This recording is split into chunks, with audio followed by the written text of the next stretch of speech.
Democrats, plain and simple, need to change. Not only to win elections, but also to help the people they claim to support. Working and middle-class American families are leaving places like California, New York, and Illinois by the hundreds of thousands, often relocating to conservative-led regions. The top 5 cities with the largest homeless populations are all governed by Democrats. In the words of progressive journalist Ezra Klein, you cannot claim to be the party of working families when the places you govern are places working families cannot afford to live.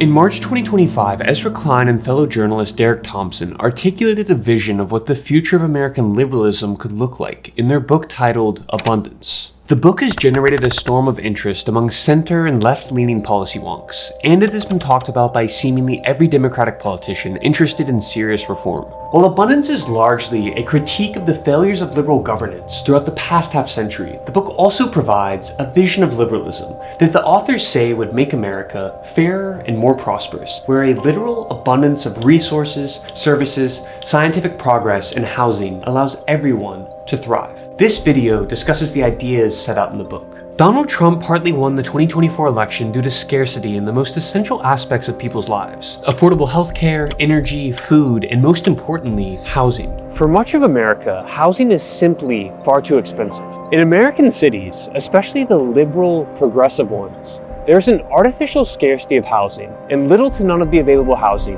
is affordable. In 1970 Los Angeles, homes were 2.5 times the median family income, according to Redfin. But in 2022, LA house prices reached over 9 times that of median family incomes, requiring families to earn over $220,000 to afford a home. Home ownership is increasingly out of reach for the average worker, and high housing costs have led to financial instability for far too many Americans. House prices are determined by numerous complex factors, but prices are ultimately reducible to supply and demand. Housing supply is partly constrained by zoning restrictions, which are regulations that only allow certain kinds of housing or commercial spaces to be built in specific geographic areas. When more and more individuals and families compete for a near fixed supply of housing stock, prices typically rise, making cities unaffordable for existing residents. Many of America's most prosperous cities, from New York and Boston to Seattle and San Francisco, heavily restrict the construction of new housing, especially the taller, denser buildings which could house more people. But that's not the case in all of them. Houston, Texas, for example, has some of the most affordable housing and lowest homelessness rates in the country, despite its metro region holding over 7 million residents. This is in part because Houston has essentially no zoning. As a result, because it is extremely easy to build apartments and homes in much of the city, market forces can provide new housing at a variety of price points. Houston certainly isn't free of poverty or other urban issues like traffic and sprawl, but it doesn't have the same affordability crisis affecting most Democrat-run cities.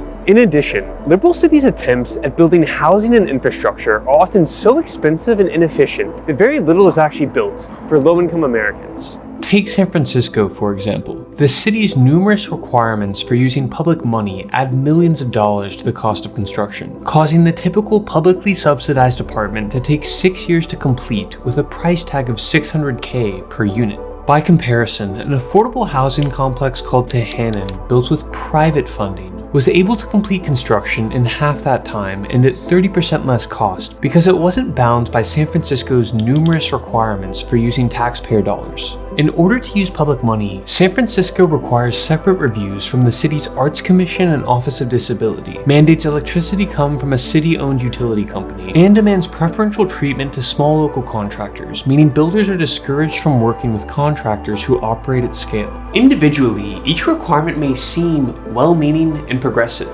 but together they cause delays, increase costs, and ultimately limit the construction of housing for the poor, which clearly is not a progressive outcome. Obstacles aren't restricted to liberal cities like San Francisco. These days, building anything in America often requires jumping through a multitude of veto points, allowing interest groups, organizations, and hyperlocal concerns to stop critical projects in their tracks. Environmental laws are critical to combating pollution and preserving nature. But affluent communities often weaponize these regulations to prevent development like apartment complexes and public transit, despite denser housing and greener transportation being part of the solution to the climate crisis. Rich homeowners who have the time, energy, and resources to attend community meetings often oppose development as a way to exclude others from their neighborhoods and preserve their home values, while the low-income workers who may benefit from these projects never make it to the microphone. Veto points, audits, and onerous reviews can prevent corruption and poor decision-making, but they also slow down timelines and increase the costs of nearly every construction project, from high-speed rail to new market-rate apartments. California, considered by many to be the poster child of American liberal governance, and that's why I'm launching a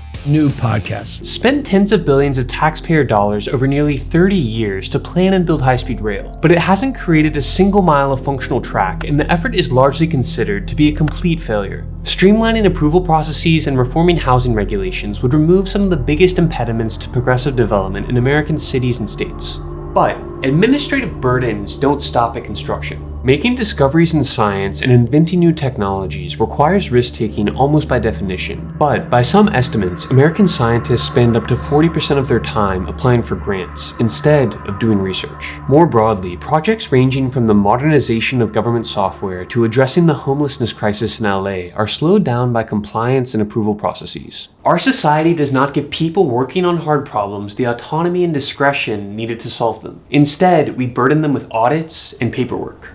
Wealth in America is often built on artificial scarcity and complexity. The scarcity of homes means that supply is low relative to demand, driving up home prices and financially benefiting homeowners, while America's poor struggle to find places to live.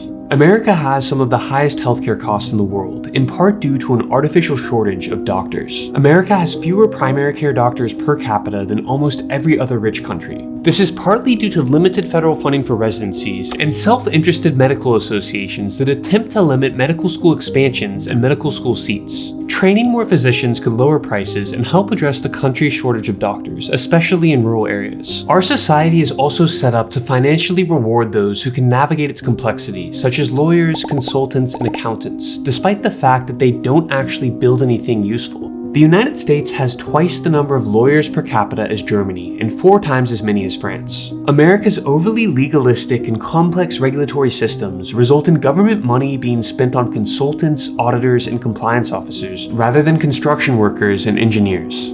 Now, to be clear, Klein and Thompson are not solely advocating for broad deregulation or reduced government spending. The authors are both in opposition to much of the work that Elon Musk and Doge are doing to dismantle government agencies and programs. Rather, their book argues for reform of government so it can be used as a force for rapid and positive societal change. Abundance advocates for government intervention in various domains where markets provide bad outcomes, such as supporting low-income public housing, building mass transit infrastructure, and funding science. Big government is the only way to fund and provide robust social services like free universal public health care or quality public education. What Klein and Thompson are pushing for is substantial government spending, but in ways that actually generate quick and meaningful results rather than years of paperwork and delays. For the past several decades, liberals have tended to celebrate spending money without regard to results or outcomes. Brandon Johnson, the mayor of Chicago, proudly tweeted out that the city had invested $11 billion in a contract to build 10,000 affordable housing units, and then repeated the claim in front of the House Oversight Committee.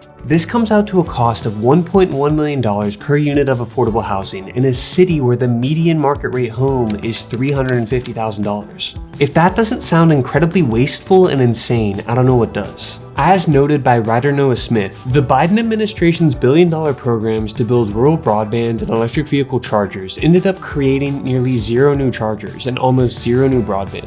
Modern America, especially our government, has forgotten how to build. I do want to note the abundance agenda and the book have received criticism. While abundance is focused on growing the economic pie for everyone, the book and the movement don't address numerous other policy issues like taxation, corporate power, workers' rights, and wealth redistribution. The authors argue that overregulation prevents progressive outcomes, but they rarely discuss trade-offs. Although I'm strongly in favor of eliminating zoning and making it easier to build new housing, new development can certainly bring negative consequences, especially in historic neighborhoods or low-income communities.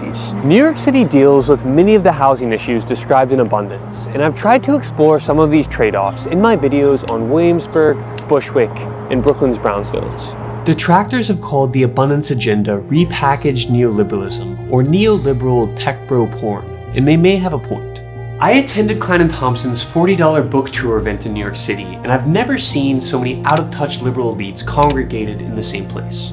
The authors state that abundance is a lens to view American policy failures, not a list of explicit policy proposals. The book is meant to raise questions, inform future policy agendas, and critique the Democrats in power who haven't provided effective governance. Mainstream Democratic doctrine often focuses so much on redistribution, rather than growing the pie as a whole, ensuring plentiful access to housing, healthcare, energy, and other essential goods and services should be the goal of any party. I think it's useful for anyone on the left, from Democratic socialists to skeptical moderates, to abandon dogmatism and ideology. When deregulation and free markets produce progressive outcomes, we should welcome those changes. And when government spending and quote-unquote socialist reforms bring prosperity and abundance, we should advance those policies too. At the end of the day, liberals must promote policies that help the poor and working class, even if those policies are imperfect. Recently, the left has become more associated with identity politics and empty slogans, rather than actually helping the people they claim to support.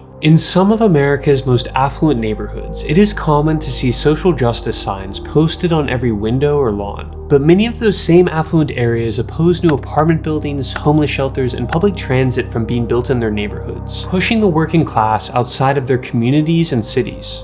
The abundance agenda won't solve every issue, and it isn't a panacea for liberals' problems. But if liberals and leftists can't present compelling alternatives to Trumpism and the populism of the MAGA right, America is destined to a future of dysfunction, division, and decline.